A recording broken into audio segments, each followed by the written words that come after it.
première vidéo qu'on va traiter, je vais vous rappeler comment on fait des fonds. Alors, les fonds, petit rappel, c'est on alterne des couches picturales où on va peindre et des couches graphiques. Différentes façons de peindre un fond, c'est soit très coloré, soit des fonds neutres, soit on récupère des toiles. Moi c'est ce que je fais régulièrement, je vous avais expliqué. Moi mes toiles, je fais une toile, je la retourne, je refais voilà, jusqu'à ce qu'il y ait 3-4 passages dessus. Tant qu'elle n'est pas vraiment alimentée, je ne peux pas m'en servir. Donc ben voilà, j'ai récupéré une toile là en l'occurrence et je vais refaire un fond. Donc on va essayer de voir comment faire des fonds et d'alterner des couches graphiques et picturales. Alors en ce qui concerne le graphique, déjà là il y en a plein, parce qu'il y avait déjà un travail de dripping, donc on voit que la toile elle a déjà été alimentée.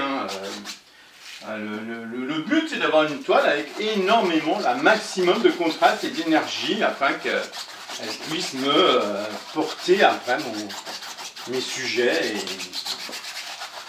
vous voyez, le but c'est pas d'essayer de faire quelque chose de beau, c'est d'essayer d'amener un maximum de force à ma toile. Qu'est-ce que je vais faire sur ma toile? Pour le moment j'en sais rien.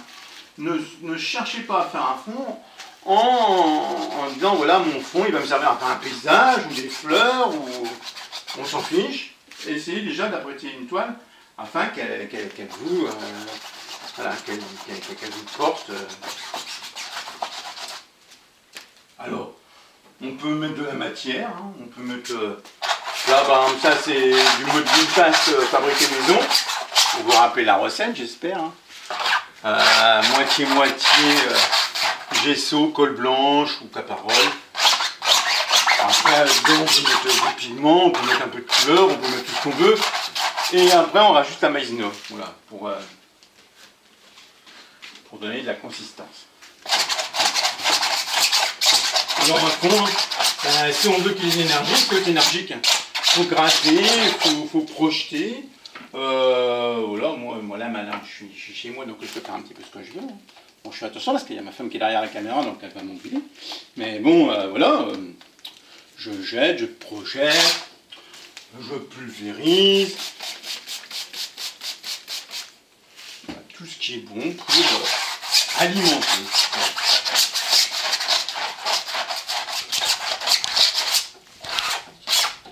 Bon, une fois qu'on a un passage, là c'est un passage pictural, ben, on va laisser reposer, on laisse sécher. En l'occurrence, voilà, j'en ai qui sont prêtes. Bon. J'ai commencé à en préparer d'autres. Donc, j'ai une couche de peinture. Maintenant, je vais amener une couche graphique. Pareil. Sans trop savoir ce que je vais faire, voilà, je vais essayer d'alimenter. On a vu ce que c'est que l'écriture automatique, systématique. Ben voilà, je vais essayer d'apprêter ma toile.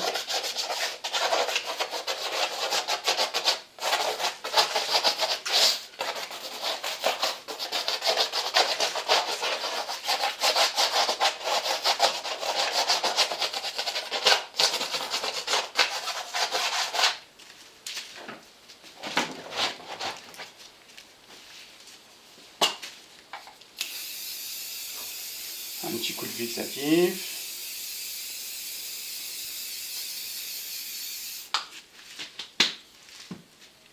Alors tout ce qui est graphique, on peut l'amener soit au fusain, soit au dripping, soit monotype, soit au pastel, pastel sec, pastel gras.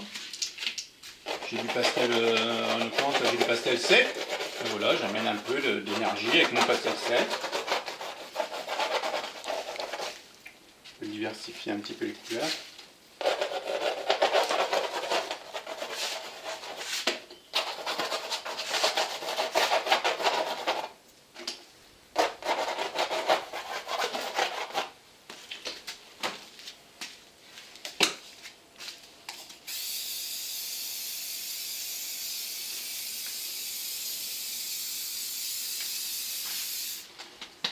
On peut également utiliser des procédés comme les feutres.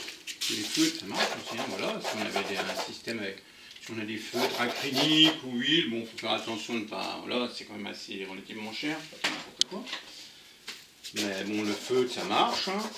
Enfin, tout ce qui va m'amener du trait pour me donner du contraste et faire vibrer mon fond. Une fois que j'ai fait une couche picturale, là, je reviens à une couche graphique et je reviens à une couche picturale. C'est-à-dire que je ramène de la couleur par-dessus pour calmer un peu ce trait en transparence, de manière à continuer à voir un petit peu, ne rien boucher. Le but, c'est de toujours garder un peu le travail sous-jacent, sinon ça ne sert à rien. Voilà. On peut garder des passages. Alors, en bon acrylicien, quand on travaille comme ça, systématiquement, on essaie d'aller rechercher un maximum toute l'information qu'on a en dessous.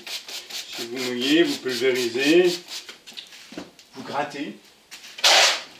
Si je gratte, tout ce qui est en dessous réapparaît en fait.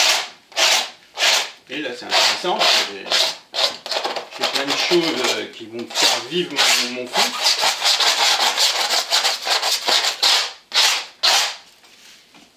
Voilà. Et puis, j'alterne. Hein. Mais je ne sais toujours pas ce que je vais faire sur ma toile. Le but, c'est pour le moment, c'est pas de dire voilà, je vais faire un paysage, j'ai besoin d'un ciel, je vais commencer à mettre du bleu. Ce serait une erreur. Donc, préparation de fond, ce que vous allez faire, vous allez me préparer plusieurs fonds. Alors là, je prépare des toiles. Vous voyez la toile, on va faire un gros plan dessus. Pas sur moi, sur la toile surtout. Elle débute. Hein, donc, et vous voyez, voilà, ça c'est déjà un fond qu'on peut utiliser. On peut commencer à amener du dessin ou un travail. La toile, on n'a plus quelque chose de neutre, hein, on a quelque chose qui vit, quoi. Donc prépare-moi des toiles. Je prépare-en quelques-unes. Je pense qu'on va se revoir d'ici les quelques semaines à venir. Et préparez des papiers. Vous n'êtes pas obligé de faire que les toiles. Hein. Et puis ne salissez pas trop votre salle à manger. Et puis je vous dis à demain ou après-demain. Voilà. Bisous.